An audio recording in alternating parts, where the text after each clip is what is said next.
job. Yeah, go ahead and go to reward. Because he knows where he's going. See? Usually when you go for reward, he'll beat you there. And this is the thing when I talk about, you're going to work off this behavior for the dog. You want to work off of his communication. Don't wait for him to get to that source. If you wait for him to get to the source, sit down, whistle Dixie 3 stanzas, then you're going to lose it eventually.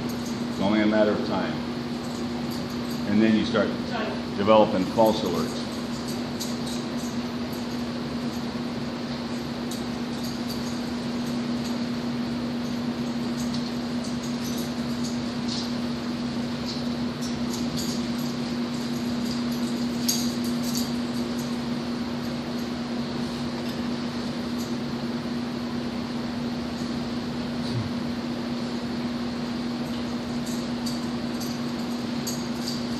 Now, because of the level of this dog, she's handling what she needs to do right there just perfect. Now, when you're beginning dogs and stuff, a lot of times you won't leave them. They're limbo, and you get that Mexican standoff effect, and you got to move. You don't wait for them to move, you move then.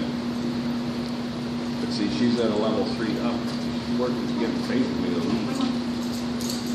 So now she has to let this dog make a lot more of the decisions on his own. And that's including that limbo. You see, when he goes over there, he's actually chasing this over because it's mixing when it comes down. And that one over there, remember what I told you, it'll come up to certain levels, then the air picks it up and start moving it. Well, when the air moves that scent, it actually leaves holes or gaps, not like a track. And that's what confuses the dog.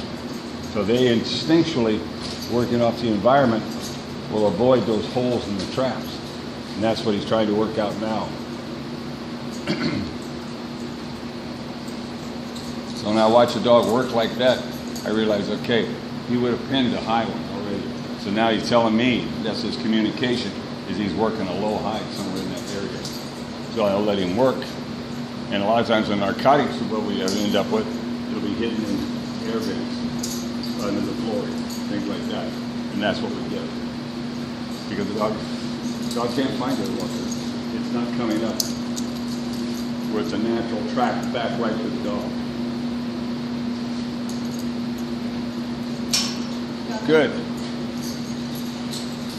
Now, she's got also the maturity in the dog.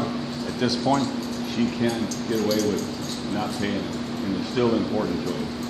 Because if it's not important to him, he wouldn't have went back to it.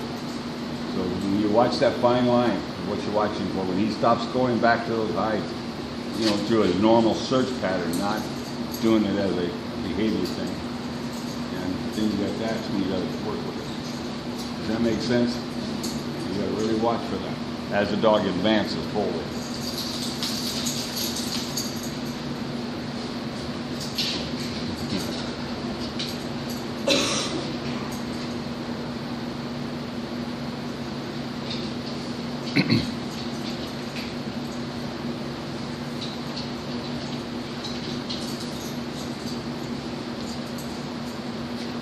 Now, the unique thing was usually if they jump up on things like that, when they coming down, they go right into the odor.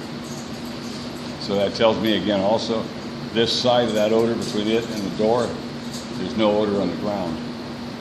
Because he went right down to the ground and didn't hit it. So the odor that is moving towards that red thing. So when you learn that, move around, go around the other side. Come on around, keep going all the way to the end of the table. The other end of the table. Right in there, good. See how the head went down? Don't move too far because he's going into performance. Okay, step towards him again. Go towards him, because see, you're going into the dead zone. You want to get into the live zone. Keep moving. You got to break that, what he's doing right there. Because see, he thinks it's up in the light, or that's what he's trying to tell you. You got to break that up somehow. Yeah, good move, good move. Because see, you break in and out of it. Every time he comes back into that section, he'll pick it up again. Don't move too far. Don't move too far. Because once you go to a certain point, you're now past that point. And you'll be at a point of no man's return. Hold right there. No, he's still paying too much attention to you. Now, if you see this and you think you're going to have to guess a little bit, and that's what you're going to learn is how to give educated guesses. Go examine underneath the table on the opposite end of the pie. Go to that end. Yeah. Just go down there and look underneath that table.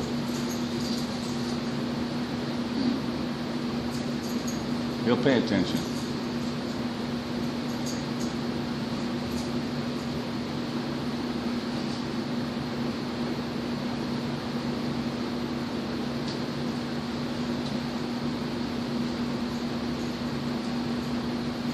He's got odor.